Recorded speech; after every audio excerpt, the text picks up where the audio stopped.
How do you replace someone like Arne Slot? That was the question Feyenoord faced last summer. Their answer was Brian Prisk, who just won back-to-back titles with Sparta Prague. Fast forward to February, Feyenoord found themselves in fourth, and despite a 3-0 win over local rivals Sparta Rotterdam, Prisk received his marching orders. So, what should Feyenoord have done? Let's use FM24 and find out. Welcome to the Moneyball Clinic, where I'll be taking a look at a different team each episode, analysing their squad, creating a simple tactic, and using performance data to suggest practical transfer targets. We're going back in time to the end of the 23-24 season so we can set Feyenoord on a different path. We will still sell the same players they sold in real life. We will spend no more than the 25.9 million euros they spent in real life, nor more than 7 million on a single player. Using the global transfer embargo mod, linked in the description below, and set up in real world mode, I simulated the first season until PSV won the title and Feyenoord finished runners-up. Everything else might be a little bit off-kilter.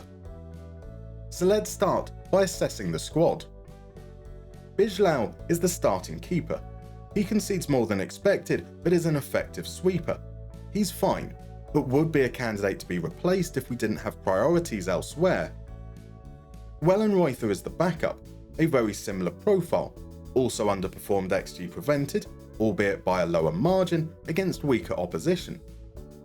Geertruida was used as an inverted fullback, where he was excellent in the tackle and at ball progression. Sold in real life to RB Leipzig, so we'll do the same here. Unlike real life, we're not going to give Gavairo Reed a chance, so we need a replacement. We want someone who can emulate Geertruida in tackle win rate, possession won, and progressive passes. Our choice is Joshua Brenner. His tackle win rate is a little below Geertruida. He wins possession 1.3 times fewer per game, he completes 1.8 fewer progressive passes. But he is also far more active in pressuring the opposition, and that might allow us to do something different tactically. More on that a little later. Bought in on a free transfer. His backup is Bart Nieuwkoop, more creative than Geertruida, but absolutely appalling in his ground duels. At left back, Scrabble top scorer Quillinshi Hartman, again progressive whilst also providing a healthy amount of expected assists. He played as an inverted wing-back. Jadon Candelaria is the backup. 900 minutes is my cut-off for assessing player performance, and Candelaria did not play enough to fairly assess. At centre-back, Gernot Trauner was used as a ball-playing defender. Not that progressive compared to the number of passes completed, but more concerningly, absolutely awful at winning tackles. Thomas Bielan was his backup, and whilst a slightly improved tackle win rate, his header win rate is appalling. This is an area of need. Enter Bernardo Vital, sensational in the tackle, good enough in the air, and capable of carrying the ball out. I have concerns about his possession won metrics, but he does step out and engage, as shown by his pressures attempted. I'm confident he is active. Arrives for 2.2 million euros. He'll partner David Hanko. The Slovak was used as a regular central defender, where he was very progressive both through passing and carrying, and a goal threat. Mats Wiefer was used as a ball-winning midfielder, but was incredible going forwards. Unfortunately, he was sold in real life, and so once again, we followed suit. He was partnered by Timber, who was used as a segundo volante, and was equally impressive going forwards whilst being progressive.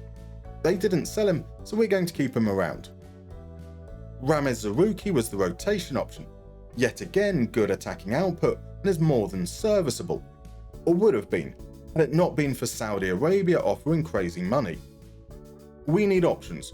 Firstly, a defensive midfielder who's perhaps a little more involved in the defensive side of things.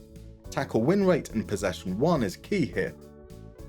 Ibrahim Al Hassan is currently in the Belgium 2nd Division, but his performance is sensational.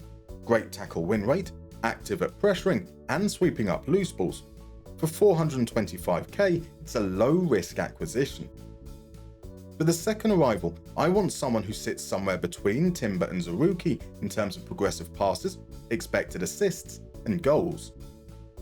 That person is Matthias Tielemans. Relegated with Vitesse, he offers the attacking output whilst also being very active in pressuring the opposition. 3.1 million, and he brings depth to our midfield. At the 10, Luka Ivanisevic was a goal threat. He slightly underperformed his XG, but not by enough to be a concern, whilst also providing a little touch of creativity. His backup was Andre Linger. He was better in both goals and expected assists. His loan was made permanent in real life, and then sold back to Slavia Prague at a loss. We'll just terminate it instead. We won't be bringing in reinforcements here, however. Like real life, we'll give Anthony Milambo his chance. On the wing, Calvin Stengs was incredible. 99th percentile for expected assists, 95th for goals. We'll be building around him. Yakuba Minter played on the other flank and was not far behind, although a lot more dribbly. His loan comes to an end, but we still have Igor Paxal. Even lower output yet, but still more than good enough to be a regular starter. Some depth, however, is needed. Someone who can dribble, create, and score. Oliver Edvardsen's output might look less than impressive, but he's doing it in the Eredivisie already, and I'm a sucker for a dribbly boy. Elite pressures attempted too. €6 million makes him our most expensive acquisition. Leo Sauer did not play enough to judge, but he will be kept around for depth for the first half of the season. When Ezequiel Balade returns from Boca Juniors, he'll become the fourth choice option. Up front, Santi Jimenez. He scores goals. He does it very well. In real life, he was sold in the January transfer window, and so we did the same. That does mean we get 6 months of him leading the line. Ayase Ueda didn't play enough to judge, but he will get the chance to prove he's worthy of being the starter once Santi departs. We will still need to bring someone in, and we'll base that on performance data once the winter transfer window opens. 0.8 goals per 90, 50% shot accuracy, 30% header win rate. And that man is Werder Glimt's Kasper Ho. Not only did he score 32 goals in 40 games, but he was pretty good at creating opportunities for others too. 3.7 million is a great price. That's 6 players in for a little over €15 million, 40% less than they spent in real life. It would be unfair to compare outgoings, as we were able to get considerably more for those key players like Gertruda, Wiefer and Jimenez. Before we talk about the tactic, let's talk about what makes this challenge different to other episodes. Feyenoord might not have won the league in the 23-24 season, but they were not in trouble. The squad was performing under Arne Slot. Sure, we want to bring our own ideas to the table, but we don't need to veer too far from what they were already doing. With that in mind, let's stick to the gegenpressing approach they're familiar with. A 4-3-3 instead of a 4-2-3-1, however. We will make some changes here. We'll lower the passing directness and tempo to encourage a little more control. We will add run at defence because we have dribbly boys. In transition, we'll remove instruction to distribute to centre-backs or full-backs, just giving the keeper freedom to distribute to whom he feels is most appropriate. Out of possession, we'll push the defensive line up to make us more compact, but we'll remove step up more and drop the pressing intensity a little. We'll add invite crosses to encourage us to be narrow. We are stronger centrally than out wide, so we'll trap inside. In terms of roles, just a few tweaks. We'll ask the right back to be an inverted wing back on support. Bennett is good at progression, but also at pressing, so I want him in that second line of pressure. Alongside him, the right-sided centre-back can be a plain central defender, just nice and safe. The left wing-back stays as is, but with instruction to dribble less and stay wider. In the pivot, I want a ball-winning midfielder on support. We're looking to dominate the opposition, and part of this is swarming the opposition and overwhelming them before they can break away. The right-sided central midfielder was an attacking midfielder in Slot's system. I want a central midfielder on attack, instructed to move into channels. He's attacking the box, so the right winger doesn't need to be as aggressive. A winger on support. Stengs likes to cut inside, so he'll do that anyway, but initially hold the width. On the left, we'll add shoot more often, because I want to encourage them to be the next Iron Robben. Everything else remains untouched. It's a simple tactic building on what Feyenoord already does well. That gives us a squad planner that looks a little like this. It's a very thin squad, but with plenty of flexibility. Beelan or Timber can play in defensive midfield. Ivanisevic can play out wide. Stengs or Igor Paxhao can play up front. We have youth players like Gavairo Reed, Naraisho Casanwejo, Tijani Toure and Shaq Van Persie who can step in if needs be. All that's left to do is play the game. Here's how that works. All responsibilities have been delegated except those pertaining to transfers, staffing, media, training, set pieces, all under the auspices of our backroom team. I'll go on holiday between games, turn up on the match day, pick the starting lineup, then hit instant result. After the game I'll give the players 1 day's rest. Repeat ad nauseum. Champions, at a canter. We won the league scoring more than 3 goals per game. We conceded just 20 goals all season, and there was little resistance from Ajax or PSV. We actually won the treble.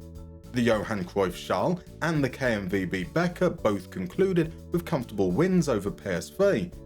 More remarkably, we made it all the way to the Champions League final, eventually losing in extra time to Barcelona. Our signings were a bit of a mixed bag. Joshua Brennett won his tackles, aided progression and even provided a little bit of creativity. His pressure attempts were lower than expected, but he made up for it by winning possession.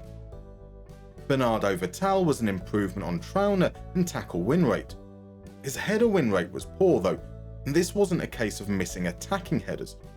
On the ball he was safe and progressive. Ibrahim Al-Hassan was a surprise. His tackle win rate was poor, his pressures attempted was abject, yet he popped up with expected assists and goals, which was unexpected. He was good, just not at the things we signed him for. Tielemans was exceptional. We wanted someone who would progress the ball, create and score. He did that by the bucket load. Anthony Malambo was not a new signing, but we did identify him as a youth player to break through into the senior squad, and he was delightful. 18 goal contributions in just over 1800 minutes is sensational. Oliver Edvardsen was equally incredible. We signed him because he was a dribbly boy, and dribble he most certainly did. He was marginally under his XG, but not enough to be a concern. Casper Herr was sickening. 1.33 goals per 90 is downright unfair. Jimenez was scoring more than a goal a game before he was sold, but Herr took it to another level. Rueda wasn't bad either, finishing with 20 goals for the season, narrowly ahead of Ivanisevic, who hit double figures for both goals and assists. As did Igor Paxhao, whose 31 goal contributions led the team. As did Quentin Timber, who picked up 11 goals and 12 assists as a central midfielder. Calvin Stengs should have also joined that double-double club.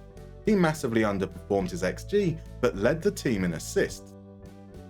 I feel I should mention that I don't think I've had a save in this cycle with as few injuries as we had here. 45 over the course of the season is more than the AI had in the first season, but feels very much on the low side. Trauner and Jimenez both picked up significant injuries in August. Vital and Candelaria both had 4-week spells on the sideline, but otherwise we avoided any major disruptions. I have little doubt this contributed to our successful season. All in all, a pretty good outcome. Domestic success was not that much of a surprise. We know that gegenpressing is a very effective approach, and there's a massive disparity in quality in the Eredivisie. We should expect to dominate against all but a few teams. A limp challenge from PSV and Ajax meant the title was almost guaranteed. Our Champions League performance was a pleasant surprise, even if it ended in heartbreak. Now, football is played on the pitch, not on a spreadsheet, but a few sensible summer signings and a continuation of Slot's approach, and Feyenoord might have found themselves in a better position in real life. If you enjoyed this video, please consider leaving a like or maybe even subscribing. And if you want to support the channel further, there is now a Patreon linked in the description below, where you can join these wonderful folks currently adorning your screen.